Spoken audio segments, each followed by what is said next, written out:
Yeah. Nah, nah, nah, nah. Yeah. Nah, nah, nah, nah, nah. Welcome back, myboxingnetwork.com family. It's your boy Hollywood coming to you live from the kitchen out in Lynchburg, VA, where I was cooking up something hot and vegetarian friendly, of course. Before we get into our Hatton Pacquiao preview part 2, I want to send special shout outs to 2 of our members. One of them was our milestone 100th member, Silvana, hails out of Germany. She's been since she joined the site in February, we went from 100 to 180 members in less than a month and a half. So we've almost doubled our participation on the site. So big ups to you, Silvana, and all your hard work. So check out her profile, make her your friend, have some conversation with her about boxing. Next, I want to highlight one of our feature members on thegrindboxing.com. The boys from Philadelphia, Pennsylvania, do a weekly radio show. It airs on Thursdays and Sundays at 8 p.m. Eastern time. So check them out. News, info, commentary. It's a pretty good show. So when you get a chance, on thegrindboxing.com. Now, let's get to the brass tacks about why we're really here. Hatton Pacquiao, one of the best fights of the year. May 2nd, pay-per-view. I think it's going to be an outstanding fight based on the style. Some of the comments left on the website were really discussing Pacquiao's quickness and his precision punching and the fact that he's a southpaw. All those are pretty much describe Pacquiao in a nutshell. Then you've got Hatton, who is a tough guy, naturally the stronger opponent, naturally the bigger opponent, and his reputation is that he goes out looking for a fight and he's in your face. Let's talk about these 2 styles. First, I want to get on to Hatton. Okay, Hatton's reputation is that he's a bullfighter. He's going to come at you straight away, no angles, which doesn't lead me to think that he has much boxing skills. But I don't think that's the case. If you look at any highlight reel of Hatton, you're going to see the knockout punches. You're going to see him standing toe-to-toe to deliver that final shot, because there's no doubt about it. When Hatton smells victory, he's going to go for the gusto. That's going to happen. That's what every boxer, if you're a boxer, that's what you should do. If you find that your opponent is about to go down, what do you have to do? Knock him out. So don't let Hatton's highlight reels or his reputation fool you, because if you look at any of those fights in the preceding rounds that lead up to that knockout, Hatton is not a slow fighter. He's not as quick as Mayweather, which he got, he got his when Mayweather beat him to the spot every time. But Hatton's not a slow fighter.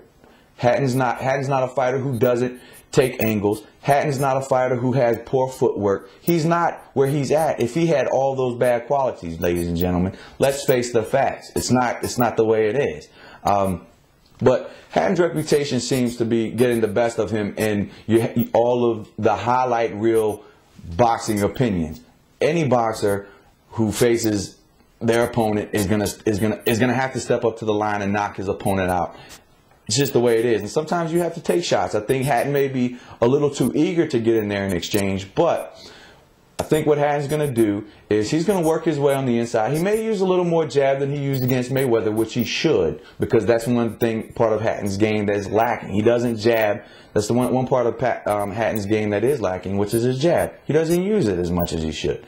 But because he can take that punch, he figures that he can walk in, at times and just deliver punishment. If he works Pacquiao's body, obviously it's going to slow him down a little bit. Now, he's going to have some trouble because Pacquiao, I think it's going to be a 50-50 shot whether or not Pacquiao beats him to the spot, and because he's coming from a different angle, being a lefty, it's going to be pretty interesting. But I don't think Pacquiao is going to beat him to the spot as much as Floyd did, and Pacquiao doesn't have the power that Floyd did when he beat Hatton to the punch. So that's pretty much this fight in a nutshell. What I'm hearing from the commentary, my general opinion is that Hatton, being the stronger, more physical guy, is gonna disrupt Pacquiao's flow, which he usually fights with. Now, the competition that Pacquiao's fought in the past may be a little stronger than Hatton has faced, especially in his last 5.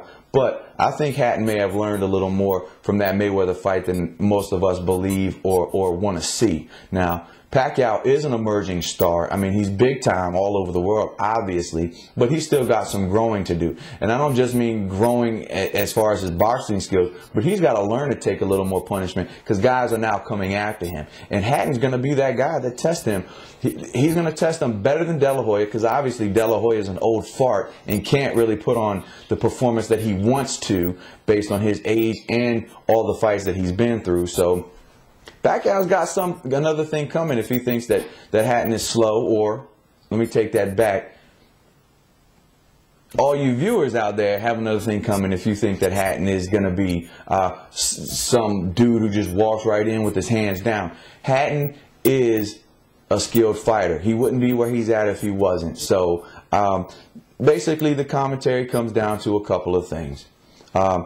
Is Pacquiao's quickness going to be reinforced by his strength to stop a bigger person, or is Hatton's boxing ability to take angles going to be enough to get inside and really touch up on Pacquiao and let him know, hey, I'm the boss. That's the way it's going to go down. That's the big question. So keep posting your comments, keep posting your blogs, and yeah, I'm Hollywood out.